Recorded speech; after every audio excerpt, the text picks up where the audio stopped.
All right, we've been practicing. We've been practicing. The Falcons are ready to go, and we've got some standouts that are absolutely here for them. So let's not waste any time. Let's talk about them. I want to just talk about a few. The title says three. I might give you a couple of extra ones, but we want to talk about it. And I want to start with a guy that's standing out, that's a rookie, but also just kind of a fun story.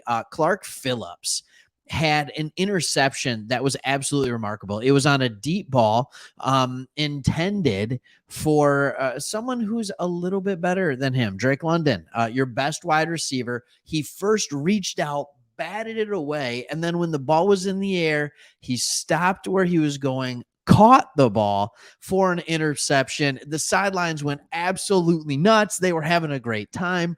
But it just showed that he was there. He was ready for the good stuff. And I guess the coach, Arthur Smith, just gave the business to Drake London, gave him a ton of grief, so much so that he kept asking for another shot. Arthur Smith said no, because he wanted his second-year wide receiver to stew on the lost rep. And let's be honest, he probably wanted Phillips to feel a little bit better about what was going on. If you haven't seen that, you can find it on Twitter. And you can see that play. I can't show it to you for copyright reasons, but I'm sure you can absolutely find it. The type of defense that the Falcons are playing this year allows the corners to play a little more aggressive.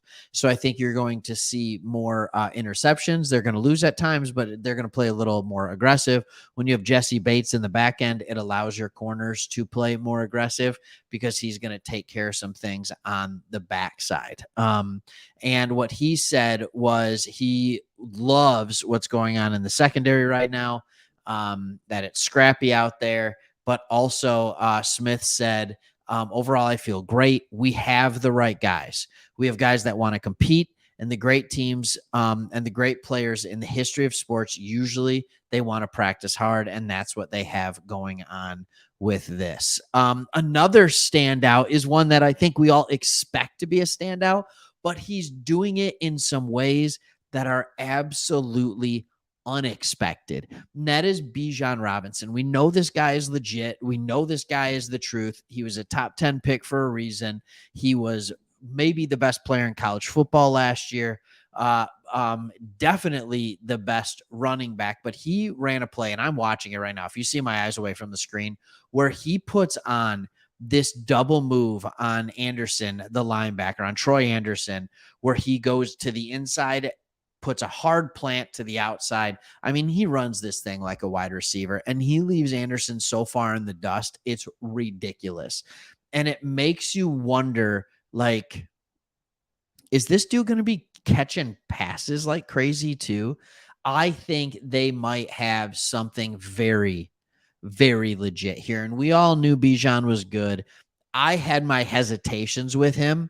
I was almost one of those people who was like, why go with the top 10 pick to go with Bijan Robinson if you can wait another 10 picks and take Jahmyr Gibbs? I was one of those guys. Watching a couple highlights, watching the things that he's doing, he might be proving me wrong with how good he is, which makes me very sad as a Lions fan first. But he is really, really good, and they're looking to use him in a lot of different ways. There's even a report that he might be returning kicks. Please don't do that. Please don't do that with your franchise running back, the guy that you want to be your bell cow back for the next 5 to 10 years. If he can hold up, as long as he can hold up, we know running backs, it's about a 5-6 year shelf life. So let's just say that. Another thing that's standing out is the wide receiver group, and that it might actually be set. I don't think any of us necessarily thought that. When you're looking at wide receiver, you have Drake London. He is the far and away number one receiver on this team. Mac Hollins is absolutely looking the part. He comes over from the Raiders. He had a decent year last year, but he is doing a good job on the other side, and probably wasn't used enough last year. And then you have Scotty Miller. He comes from Tampa Bay. He is going to be playing the slot.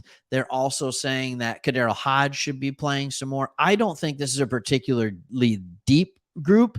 But the article that I was reading on The Athletic says that their take is that the wide receiver room is going to be set. I think that there could be a lot more there. But here's the other thing you have to remember. Kyle Pitts is like a de facto wide receiver when he's playing, which is, by the way, another take is they are absolutely taking it very slow with Pitts. They're taking it really slow with him to make sure he has the thing. So yeah, he's a wide receiver. And if Bijan is running routes like that through practice, like he's a guy that's going to be a receiving threat as well. So it might be there. The next standout is the second round draft pick this year, Matthew Bergeron. He was taken as a second round pick, and the hope was that he would take over for Matt Hennessy, that he would beat him out for that starting guard position opposite the best guard. I'm going to say it, the best guard in football, Lindstrom. So you have on the left side, and Hennessy was good last year. Like he was fine, right? But I think Bergeron has the ability to be even better. And he had Hennessy had a minor lower body injury Friday, and this allowed Bergeron to come in, play with the ones, and he did a nice job. Arthur Smith said he did a nice job the last 2 days. You feel his strength out there. He moves well. So these are some of the guys that are kind of sticking out. I will say this. I want to go a little bit more with Kyle Pitts. They're saying that if the Falcons were playing a game in 2 weeks, Pitts would be doing more in practice. But with the season more than a month away, they're limiting Pitts' practice time. So far, he's gotten limited reps on 7-on-7 drills and hasn't been on any 11-on-11. Smith said this. He said, "We'll be smart, but the fact that he's out there practicing is a very encouraging sign." And then after stumbling while making a catch during the 7-on-7 work Saturday, Pitts quipped, "That's one step closer, falling on the ground." And Smith said, "I'll actually have to wash this jersey today." Like Smith, Arthur Smith cracks me up, man. Like, because like he doesn't smile very much. Like you don't think of him as this funny guy, but when you look at his quotes, when you hear what he says, like he's got a good dry sense of humor that I think is honestly really funny. And then I would say another person that's standing out just because you're not hearing bad things about him is Jeff Okudah. I know Jeff Okudah very well, and he was one of those guys that put together some really good games, but never put it together altogether. Jeff Okudah is not a bad player. I don't know if he's the guy you want, just boom, he's your starter. But again, with Jesse Bates in the back, that does help. That really, really does help with him and Grant on the back. D. Alford right now is starting at nickel with Mike Hughes in there as well. And so there's a deep secondary, but a lot of times when we talk about secondary depth, it means there's not a ton of secondary talent in the front end as well. So anyways, those are some of the takeaways for the Atlanta Falcons. Those are some of the standouts. And let me know what you think, if you're excited about any of these guys or somebody you want to hear more about. All right, talk to you on the next one.